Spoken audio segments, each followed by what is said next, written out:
Good evening dear students. Last lecture के अंदर हमने अपना चैप्टर यूनिट नंबर 2 स्टार्ट किया, सॉल्यूशंस के बारे में मैंने आपके साथ शेयर किया। और अब कल जो हमने शेयर किया था आपके साथ, मैंने टाइप्स ऑफ सॉल्यूशन डिस्कस किए थे बेटा। अब टाइप्स ऑफ सॉल्यूशंस के अंदर हमने 9 टाइप्स ऑफ सॉल्यूशंस बताए थे। तो आज इस लेक्चर के अंदर हम जो 3 टाइप्स ऑफ सॉल्यूशन बच गए थे, रह गए थे, उनके बारे में हम पढ़ेंगे। तो डियर स्टूडेंट्स, आप एक चीज को नोट करेंगे कि जब सॉल्यूशन की टाइप गैसियस सॉल्यूशन है तो सॉल्वेंट इसमें फिक्स करता है। तीनों के तीनों आप देखेंगे गैस। सिमिलरली जब मैंने सॉलिड की बात की तो वहां पर हमारा जो ये कंपोनेंट है सॉल्वेंट वाला, ये फिक्स था। और जब लिक्विड की बात आपने की है, अपने नोट्स में देख सकते हैं, वहां पर जो सॉल्वेंट वाला सेक्शन है वो क्या था, लिक्विड था। तो इस तरीके से अगर आप टेबल बनाकर इन सॉल्यूशंस को याद करेंगे बेटा, तो आप इन टाइप्स ऑफ सॉल्यूशंस को अच्छे से याद कर सकते हैं। ये टाइप्स ऑफ सॉल्यूशंस के जो एग्जांपल्स हैं ये वेरी इंपॉर्टेंट है for your exam point of view plus competitive exam point of view. तो ये टेबल आपने याद करना है। तो अब मैं आपको डायरेक्ट अपने लेक्चर में ले चलता हूं और अब हम डिस्कस करेंगे गैसियस सॉल्यूशन। सोल्यूट सॉलिड है, सॉल्वेंट भी गैस है, तो solid in gas. The example is iodine vapour in air. Liquid solute, solvent gas, liquid in gas, humidity in air. Humidity in air, moisture, नमी को बोलते हैं। AC जब चल रहा होता है गर्मियों के दिनों में तो देखते हैं आप उसके बैक साइड से पानी गिरता है, तो क्या होती है, जो हमारे इस कमरे के अंदर जो मॉइस्चर है अभी इस time water molecule vapour state में है, और जब उसको कूलिंग डाउन करेंगे तो लिक्विड स्टेट में कन्वर्ट हो जाएंगे। तो that is the liquid in gas, water vapors suspended in air. And last is gas in gas, that is air, mixture of gases, oxygen और नाइट्रोजन का मिक्सचर, ऑक्सीजन और helium का mixture, दो non reacting कोई भी gases का जो mixture है उसे हम क्या बोलेंगे, गैस इन गैस। तो ये हमने पूरे का पूरा बैकग्राउंड जो पढ़ा सॉल्यूशंस की टाइप्स के बारे में पढ़ा। अब सॉल्यूशंस की जो टाइप्स है उसको लर्न कैसे करना है, तो बीच बीच में मैं अपने लेक्चर्स के अंदर आपको टिप्स दे रहा हूं कि कैसे आप लर्न करें।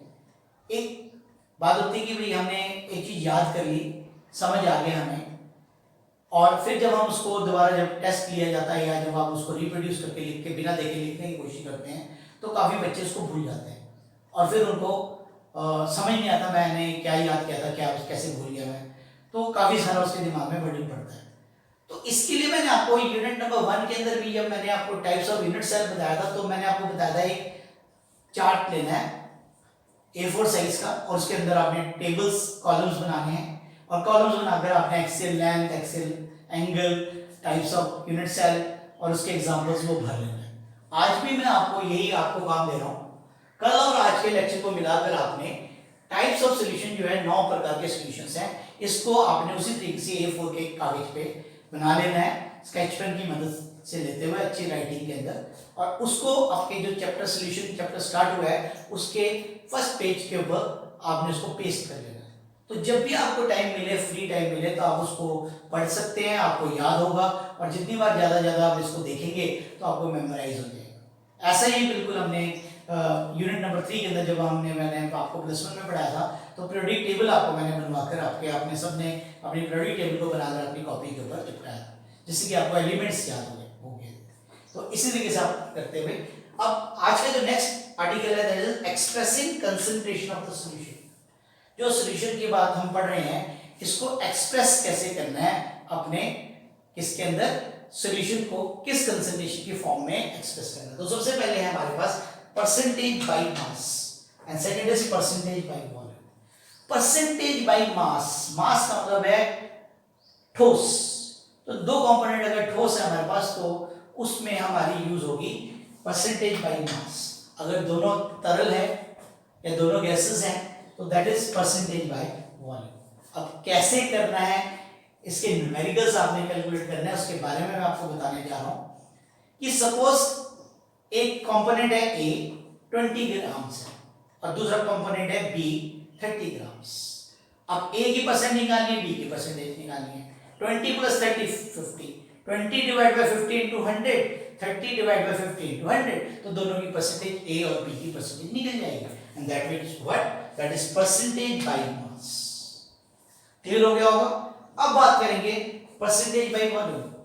एक ए जो है हमारा 10 ml है और बी जो है हमारा 30 ml, तो हमारा 10 प्लस 30 40 ml हो गया। तो ए की percentage 10 by 40 into 100, 30 by 40 into 100, so that will be what, percentage by volume.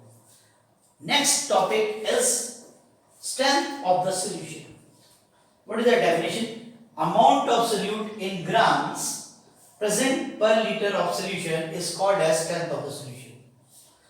तो ये इसकी डेफिनेशन है। समझेंगे कैसे कि सल्यूट की ग्राम्स के अंदर कितनी मात्रा जो कि 1 लीटर सॉल्यूशन बनाने के लिए यूज की गई है, उसे हम बोलते हैं strength of the solution. Suppose मैं 5 ग्राम कॉपर सल्फेट लेता हूं और 1 लीटर पानी में डाल देता हूं, तो मेरी स्ट्रेंथ आएगी 5 ग्राम पर लीटर। तो अब आपको क्लियर समझ आ गया होगा what is the meaning of strength of the solution. तो डियर स्टूडेंट्स, ये आपको 2 टॉपिक क्लियर हो गए होंगे। अब अगले लेक्चर के अंदर हम क्लियर करेंगे मोलैरिटी क्या होती है, मोलैलिटी क्या होती है, नॉर्मलिटी क्या होती है, मोल फ्रैक्शन क्या होती है और इत्यादि। तो अगले लेक्चर के अंदर हम इसके बारे में पढ़ेंगे। ये भी हमारे expressing the consideration of the solutions हैं और इनके मैथमेटिकल पार्ट भी आपने अच्छे याद करने, और इसमें से न्यूमेरिकल्स आते हैं, चाहे वो बोर्ड के एग्जाम्स हो चाहे वो हमारे कंपटीशन के एग्जाम्स हो, उनमें न्यूमेरिकल्स आते हैं। तो इस पार्ट को हम अगले वीडियो के अंदर शेयर करूंगा मैं आपके साथ। अब मैं आपको वीडियोस कैसे लग रहे हैं उसके बारे में कमेंट्स करें, और जो काम आपको यहाँ से दिया जा रहा है उसको पूरा करें। और मैं ये भी चाहता हूँ कि आप अपने कमेंट बॉक्सेस में जो कुछ आपको नई डिफिकल्टीज रहती है उनको शेयर करने की कोशिश करें, और जो बेल आइकॉन है उसको भी आपने प्रेस करना है, जिससे कि जब भी न्यू वीडियो मैं अपलोड करूँ तो आपके पास नोटिफिकेशन जा सके और आप उस वीडियो को तुरंत देखकर आप पढ़ना शुरू कर सकते हैं। और इसके लिए आपको चैनल को सब्सक्राइब करना पड़ेगा। चैनल को सब्सक्राइब करने के लिए आपको लॉगिन आईडी बनानी पड़ेगी, तो उसको बना लें, और जिससे कि जो वीडियोस हैं वो आपके पास अपने पास शेयर रहेंगे, आपके उसके अंदर जो भी है, तो बार बार आपको सर्च नहीं करना पड़ेगा, ढूंढना नहीं पड़ेगा। तो इस तरीके से आप जो चैनल है उसको आप सब्सक्राइब कर सकते हैं। And now thanks a lot, आपसे विदा लेता हूँ। Thank you, thanks a lot for watching for my video and supporting me. Thanks a lot.